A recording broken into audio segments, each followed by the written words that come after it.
నేపాల్ను కుదిపేసిన ఘటన. నేపాల్లో అసలు ఏం జరిగింది? దీని వెనుక అసలు కారణమేటో ఇప్పుడు తెలుసుకుందాం.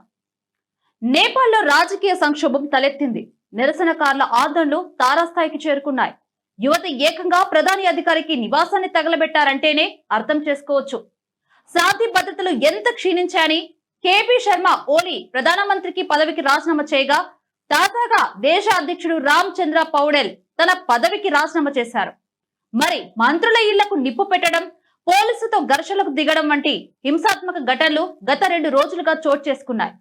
ఈ నేపథ్యంలో దేశంలో శాంతి భద్రతను కాపాడేందుకు నేపాల్ ఆర్మీ రంగంలోకి దిగింది. అసలు నేపాల్లో రాజకీయ సంక్షోభానికి గల కారణాలు ఏంటి? ఎందుకు ఇంత సంక్షోభం ఏర్పడింది? తదితర అంశాలపై జెడ్టీవీ స్పెషల్ ఫోకస్.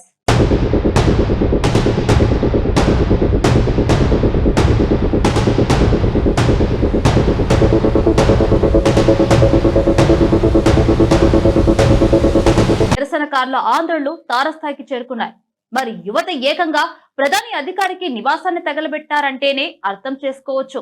శాంతి భద్రతలు ఎంత క్షీణించాయని ప్రధానమంత్రికి పదవికి రాజీనామా చేయగా, తాజాగా దేశ అధ్యక్షుడు రామ్ చంద్ర పౌడెల్ తన పదవికి రాజీనామా చేశారు.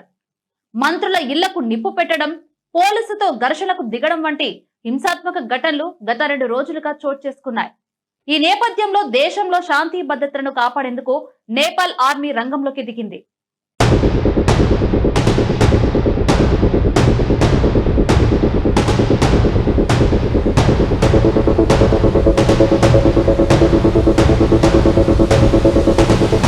ఈ నిరసనలో హింసాత్మకంగా మారడంతో పాటు అనేక మంది ప్రాణాలు కోల్పోవడం, వందలాది మంది గాయపడటంతో పరిస్థితి అదుపు తప్పింది.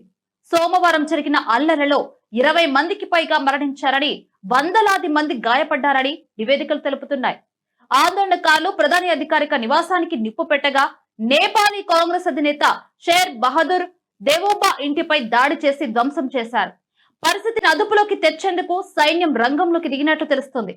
ఈ నిరసనలు హింసాత్మకంగా మారడంతో పాటు అనేక మంది ప్రాణాలు కోల్పోవడం, వందలాది మంది గాయపడటంతో పరిస్థితి అదుపు తప్పిందని చెప్పుకోవచ్చు. అయితే అల్లర్లో 20 మందికి పైగా మరణించారని, వందలాది మంది గాయపడ్డారని నివేదిక తెలుపుతున్నాయి.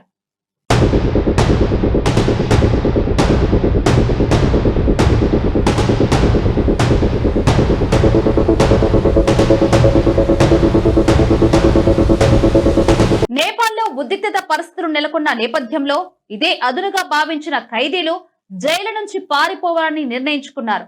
ఈ క్రమంలో జైలులో నిప్పు పెట్టి అక్కడ ఉన్న సిబ్బందిని బెదిరించి భయభ్రాంతులకు గురి చేసి జైలు నుంచి పారిపోయారు. దేశవ్యాప్తంగా పలు జైలు నుంచి సుమారుగా 7,000 మంది ఖైదీలు పరారయ్యారని సమాచారం. జుమ్కా, నక్కో, రాజ్ బిరాజ్, చిట్వాన్, ఢిల్లీ బజార్, జాలేశ్వర్, కైలాలి వంటి జైల నుంచి వేలాది మంది ఖైదీలు పరారయ్యారు. అలానే నౌబస్తా జువైనల్ హోమ్ నుంచి 76 మంది బైండర్లు తప్పించుకున్నారు. మరి ప్రస్తుత పరిస్థితుల నేపథ్యంలో జనాల్లో తీవ్ర భయాందోళనలు నెలకొని ఉన్నాయి. ఖైదీల నుంచి తమ ప్రాణాలకు ప్రమాదం ఉందని భావించని వారు ఇళ్లను వీడి పారిపోతున్నారు.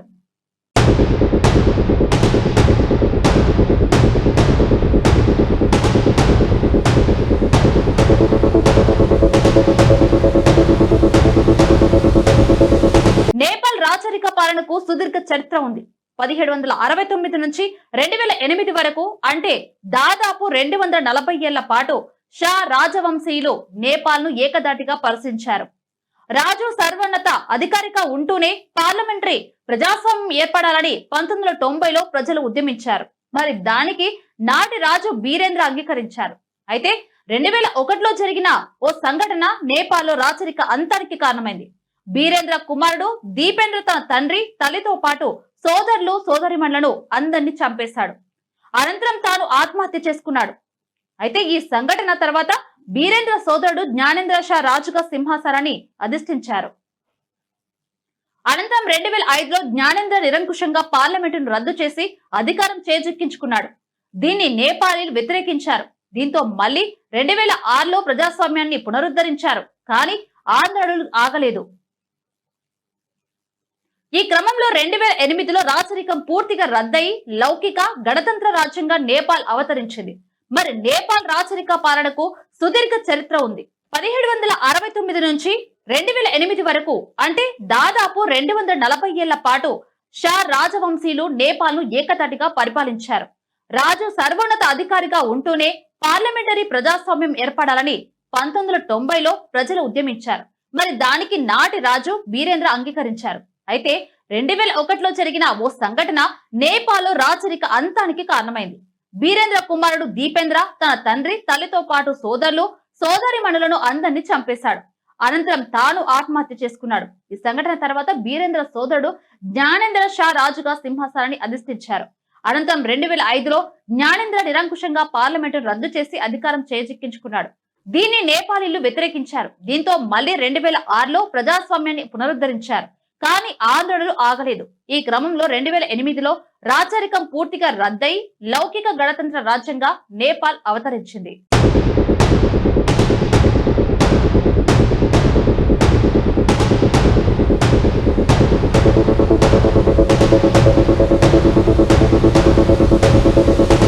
ఇదిలా ఉంటే ఈ ఏడాది మొదట్లో రాచరిక పాలనకు మద్దతుగా నేపాల్లో భారీ ర్యాలీ జరిగింది. ఆ దేశంలో రాచరికానికి మద్దతు ఇచ్చే రాష్ట్రీయ ప్రజాతంత్ర పార్టీ ఆ ర్యాలీని నిర్వహించింది. నేపాల్లో రాజు పాలనను పునరుద్ధరించాలని వారు డిమాండ్ చేశారు. ఆ సందర్భంగా మాజీ రాజు జ్ఞానేంద్ర షా ఫోటోను ప్రదర్శించారు. అదే ర్యాలీలో ఉత్తరప్రదేశ్ ముఖ్యమంత్రి యోగి ఆదిత్యనాథ్ చిత్రాలను కూడా ప్రదర్శించడం గమనార్హం.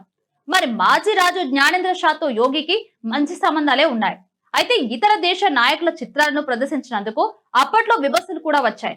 కాగా అస్థిర పాలనపై నిరసన వ్యక్తమవుతుండటంతో జ్ఞానేంద్ర తనకు మద్దతు ఇవ్వాలని పిలుపునిచ్చారు. దాంతోనే ఈ రాచరిక అనుకూల ఉద్యమం రాజుకుందని తెలుస్తోంది.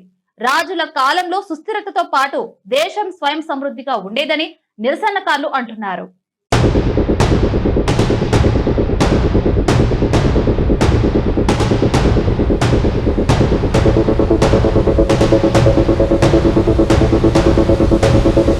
దీంతో రాచరికం పునరాగమనంపై మరోసారి చర్చ మొదలైంది.